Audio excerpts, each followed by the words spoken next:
ఈ ప్రకృతిలోని సర్వ కళలకు ఆదిదేవతగా సరస్వతీదేవిని కాళిదాసు వారు అభివర్ణించడం జరిగింది. ఈ సర్వ కళలలో ఈనాటికి కూడా ఎంతోమంది తమ పిల్లలను ఉన్నతమైనటువంటి చదువులు చదివిస్తూ జ్ఞానార్జన చేయమని, భావి భారత పౌరులుగా ఉండాలని, మంచి ఆలోచనతో, మంచి పనులతో, మంచి సంపాదనతో వెలగాలని మన పెద్దలు ఆశీర్వచనాలు ఇవ్వడం అనేటువంటిది జరుగుతూ ఉంది.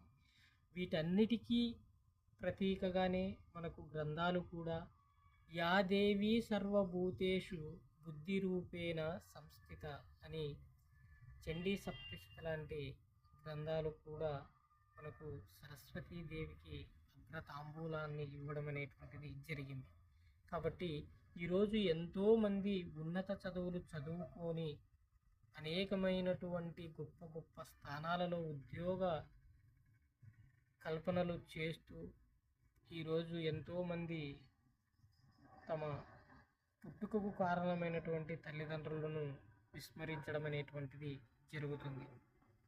కాబట్టి వారందరినీ కూడా మనం మంచి మహోన్నతమైనటువంటి స్థితిలో ఆదరించగలిగినప్పుడు మన పుట్టుకకు కారణమైనటువంటి వాళ్ళకి మనం నిజమైనటువంటి సేవ చేసిన వాళ్ళం అవుతాము.